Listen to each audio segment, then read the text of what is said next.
Audio Jungle.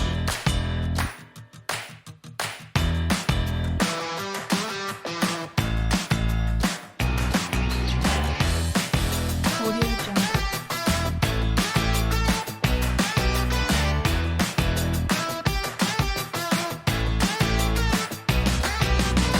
Audio Jungle.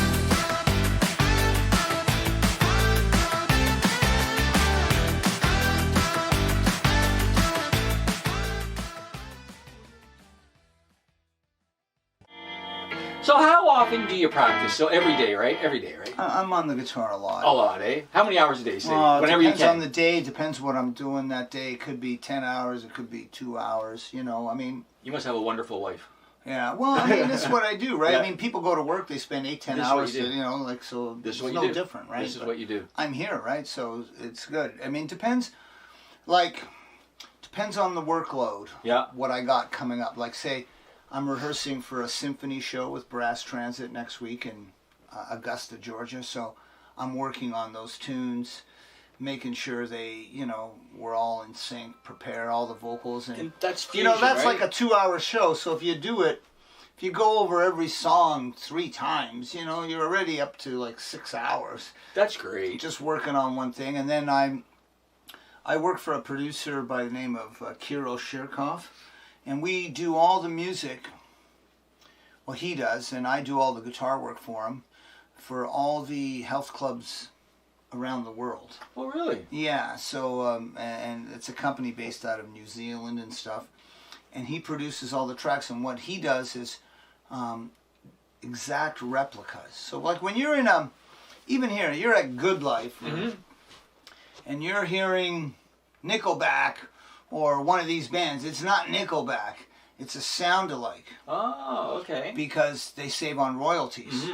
So the band still gets the royalties, but if they had to use the original music, it cost a lot more. And that's where you step in, right? Yeah. So he is the producer. He does all those tunes. And it's everything from electronic dance. We got 4 tunes on the menu right now. A couple of tunes from Funkadelic. Okay. And another kind of new kind of pop song thing. So, you know, I got to prep that stuff and Busy, eh? busy. Plus, you know, I work for other guys too. I'm involved with this producer Joey Greco. We just finished a video for another song he wrote, and so I'm part of a kind of a collective of using different musicians Let's talk and a little stuff bit called about Sony X. Let's jump and talk a little bit about what your new releases now, because I know you've been all over yeah, I've there been with doing my own songs. stuff. Yeah. Mississippi Crawl. I got Levon. I got a whole bunch coming too. Talking Red, and we're just compiling. And I haven't really been even shopping them. I'm compiling them, organizing them. I do a video for everyone, and just putting them out there and just building kind of the catalog. Can people go to your website and check it Absolutely. out? What's your website, Sil? SilSimone.com. You know. That's great. So SILSIMONE. So let's get back into your Okay. journey, and I know All we're right, just so- about to mention the next big so I name. was with Rick Emmett. Yep. And it was great playing in Rick's band. Got me out there, got my name out there, you know, even internationally, being in like Guitar Player interview where he was interviewed and I got a mention. That was big in those days. I mean, that was really the only media out there, you know. And then after, that was like about a 2-3 year ride. I joined a band called Regatta. Okay. Matthew Gerard, who went on to be a famous producer. He lives in Florida now, but he was in, like, he did all the Disney stuff and a lot of #1 records and a whole bunch of stuff. A record produced, it was under BMG. Oh yeah, I produced remember by BMG. Dave Bendith, Yeah, I remember world-renowned BMG. Dave Bendith, who, him and I are still friends. We have a cottage together on Sparrow Lake. It just ended up like I'm driving, I'm going, hey, I know that lake. Anyways, but played in that band. We did a tour with that band, and we were really a nothing band. I mean, we had to deal with BMG, but in those days, the beer companies were big, like Molson's. You know, would sponsor Molson's, Labatt's Blue Live, that whole era. Yeah. You know, where beer would sponsor music. They don't do it as like they did, but they were the big sponsors. So, you know, we had a van. we put our stage gear in. We had 2 techs, sound man, like who operated as road manager, a light man, and the 5 of us. Wow. And we were making like $600 a week on salary. We were happier than That's great. We were living the dream. We did a tour opening up for Leah Aaron. Yeah.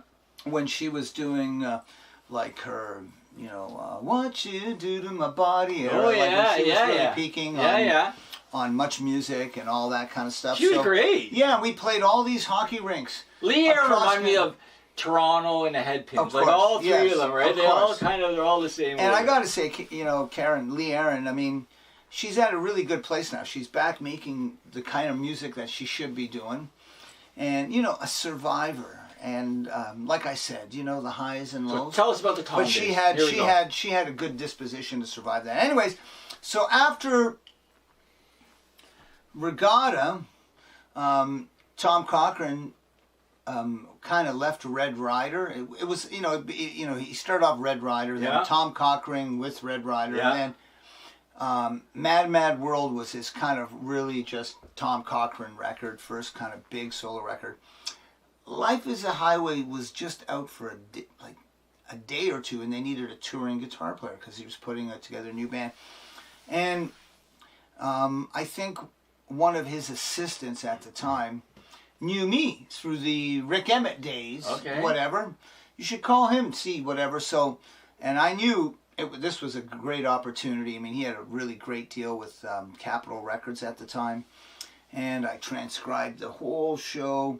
And I auditioned for him on my birthday. That's crazy. And I got the gig. And then, And he was big already, right? Tom well, he was, yeah. And then, Red Boy Rider. Inside the Man, all that stuff was already out. All the Lunatic Fringe and, all that stuff. And as soon as I joined the band, it was just, it just took off like a rocket. We're going to show later in the video, because Sil's on stage with David Letterman and Tom Cochrane playing the big hit, so it's going to be great. We'll show that later. So that must have been so exciting for you. Well, it was a great band. How was Tom? Tom was a great guy. Great guy? Great guy. I mean, and Tom was in really good spirits in those days because, the single was just exploding. Huge. Exploding. Like, as soon as I joined the band, it just took off. We immediately went into rehearsals for 3 weeks.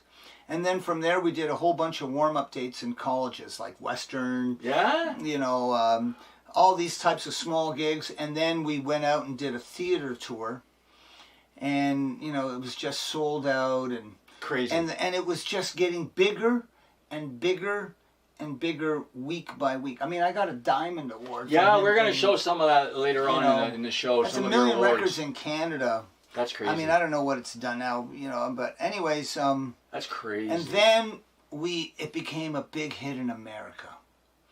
And then as soon as it became a big hit in America, we were on the road 2 years, 6 weeks out back, 8 weeks out. Do you recall how high the album got? 'Cause it's been a long time. I can't remember. I think now. the single peaked at number 3, but on it's been remade by a couple of those acts, the country acts. They went to number 1 on those charts. It's in the Cars, the Pixar Cars, Disney. Yeah. Crazy. I can't tell you what the checks would be like for that, but Tom's doing okay. And have you ever stayed in touch? Oh yeah, I run into him every now and then. Oh yeah? Tom's a great guy. His family. I mean, and you got to remember in those days there was really the internet. You know? I mean, so to do promotions, a regular day for. When I was with them, we'd go in to do the morning show at the radio station. It's the crazy morning show guys all across America. So I would be kind of the fall guy, and because they'd have all these, hey, we're doing Life is a Highway week, and we want to change the words, and I would do all that kind of stuff, and that's great. And he would talk about it, and we'd play the song acoustically live on the air. I still have all those recordings on DAT tapes. And how was the Canadian music media scene? Were they supportive? Did they help you, Q and all that stuff? All that. We were on every radio station. I mean, and in those days, every town we went into, you'd meet the local record rep, because that's what it is. So it was always, they would take you out to the best sushi restaurants and all this. And you'd be right along for the ride. Everybody would be right along for the ride. I mean, That's great. Yeah, And that was when living the high life, you know. I mean, and Tom worked really, really, really hard, because when we'd come off the road, I'd go home with my family and stuff. I mean, but he would be doing all these promo tours, and I've done some of those where you just hit radio stations, 2-3 radio stations a day. You'd fly into Philadelphia, but by the nighttime you're doing a radio show in Pittsburgh, and just yapping, promoting the record, getting them to add the record, and meeting the local. You'd be traveling with a Capitol Record, EMI record guy there, and it was super intensive. Give me a high and low for those tour, like the tour. Like, what was the high and the low? If you just it was all high. All high. No yeah, low. it was like I was on for the ride. I'm making all kinds of cash. No low. I had a guitar tech. I didn't have to change strings. Wow. He'd have my cigarette lit from after the last encore, you know. Do you recall the biggest audience that you guys performed in front of, maybe? Yeah, I remember we played the Montreal anniversary, like the 300-year anniversary of the Montreal, or 200 years or something. It's been around, the city of Montreal. Yeah. It was with Celine Dion and wow. The Neville Brothers. There was Joe Cocker. Oh wow! Like, it was a big deal. Stars. And there was, I don't know, like 200,000 people out there, and we did that show. That show is actually on YouTube. That's crazy. Yeah, and everybody knew all, especially in Canada. Everybody knew all our songs. Yeah. You know, so it was a big sing song. You know what it was like, to be honest with you, when it's at that level. I mean, you know you're going to kill it, but you still focus on making sure you're consistent. And it's like you're kicking the winning field goal in overtime or scoring the OT goal. Crazy, eh? It's just that. And it's just a good feeling. And like I said, it's not like today where I'm kind of like my own manager, travel agent, blah, blah, blah, guitar, whatever, all that stuff. You know? Yeah. Well, but you're good. I didn't have to do anything. Okay, all I had to do was show up, not piss anybody off, and play guitar like a madman. So what I want to do, I want to take another break. Yeah. I want to come back. I want to talk a little bit about Chris Partland. Okay. I want to talk about musicians, including yourself, giving back to the community, fundraisers. Talk about your singles, of course, and talk about what's going on next. Okay. Okay, so stay tuned. We're with Sil Simone. We're at his studio in Toronto. You're watching Wild Child Records. We'll be right back.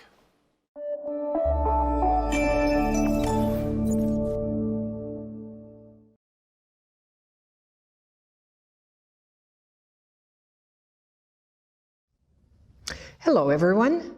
Bonjour, bonjour.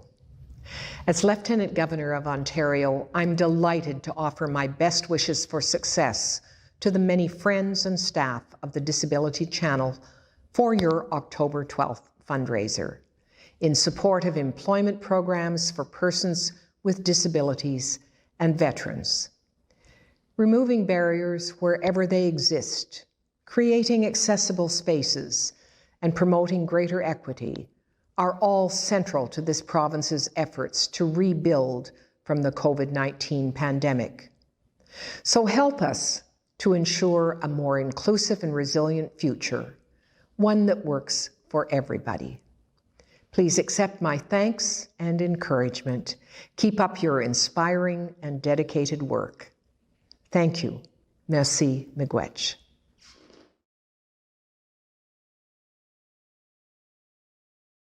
Hello everyone, I'm Burlington Mayor Marianne Mead Ward, and I'd like to wish the Disability Channel much success on your October 12th fundraiser for persons with disabilities and veterans, your VIP concert and drone ball drop. Thank you for choosing Burlington. You operate right out of Tech Place right here in our city and serving the people in our community, and much success with your fundraiser. Thank you.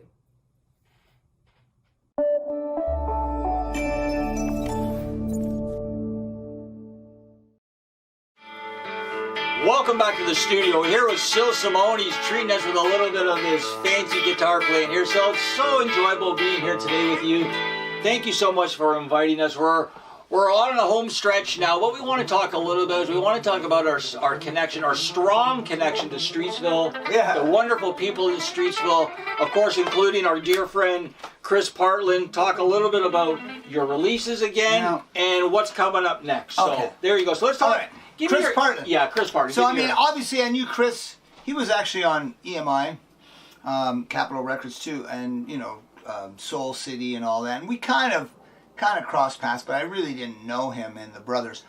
But I remember seeing them before they had their record deal when they were, what was the name of their band? Oh, Jesus. I forget. It'll come to you. Anyways, they were playing the Gasworks. Okay, the Gasworks. And they Oliver Heaviside was what they were called. They were known throughout the Oliver Heaviside. Was Big Pete the doorman?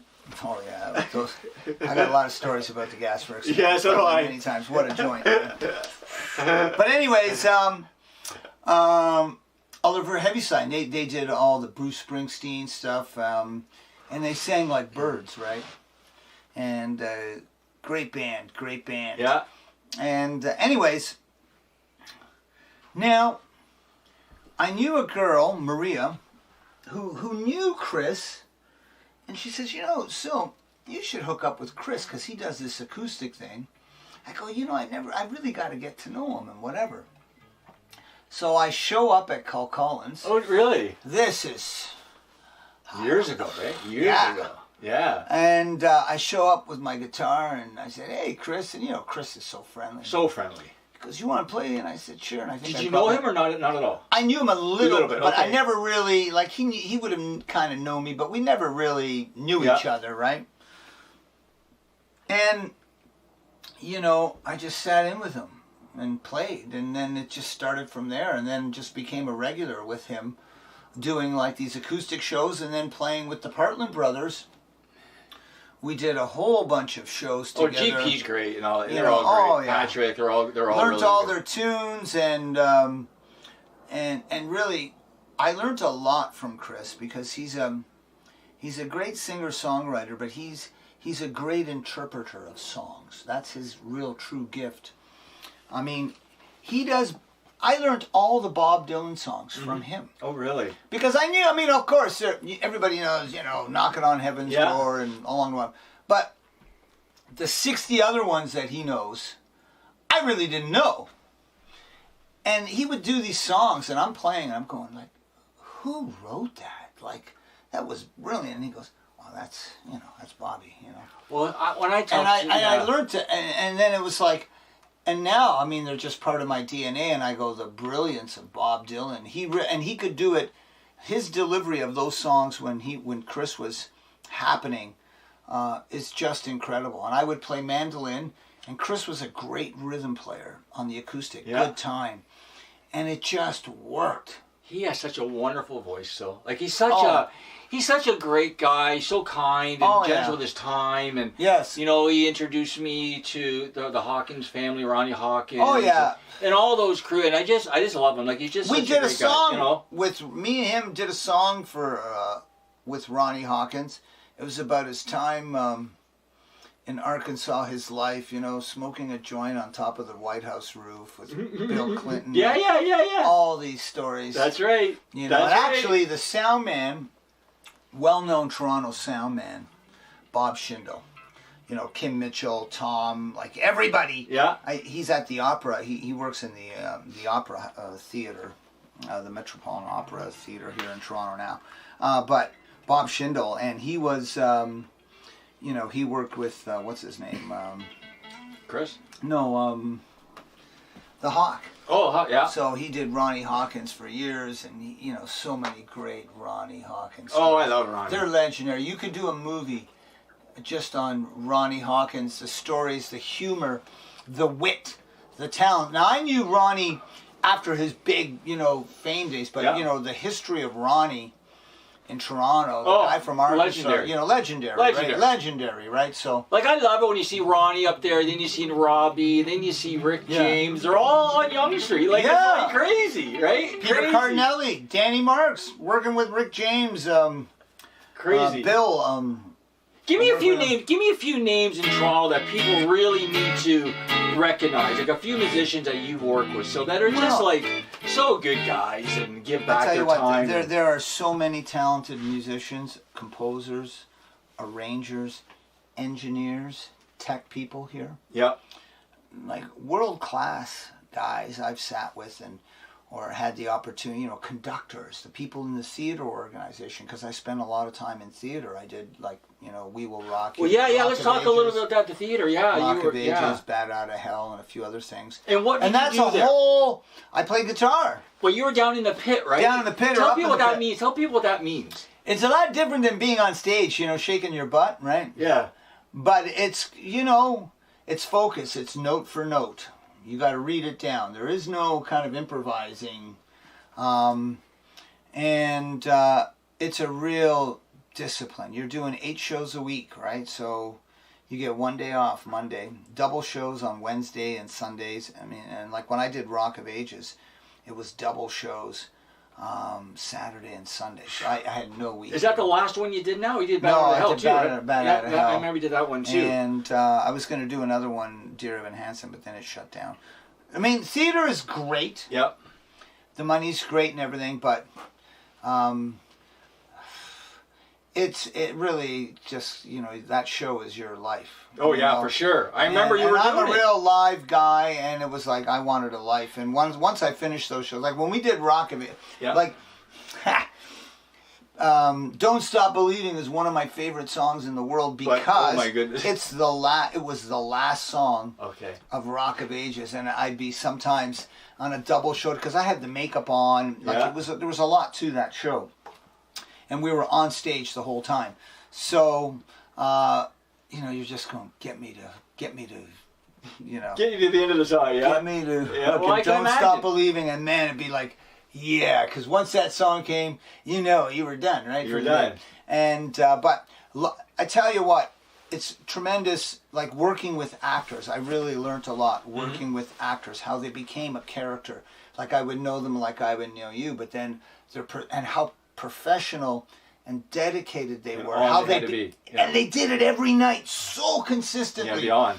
And it was just like you though on stage. I know, but just like you on stage. It was a different thing when you see these actors, and I worked a lot of them. Victor, like some of these legendary actors, I learned so much. And then the tech people, like what goes on behind that stage when those singers and dancers, they're in the vocal booth. The wardrobe people that are changing these people as they're going, and it runs like an army nonstop every day. Once that conductor gets the call and he pushes that button, and we start. There's no turning back, you know, and work with the different conductors. Oh man, like what they have to, they know every inch of music in that show. This is great. This is great. We're talking shop, right? We're talking music. Yeah, this is what we want to do. Everything.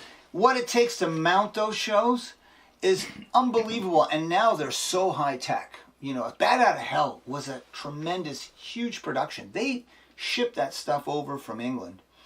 And it had like a water lake in it, lots of special effects, safety people, and they even had the crew over, a great conductor from England, great guys. And these guys loved Canada, but when they got here, it was so cold.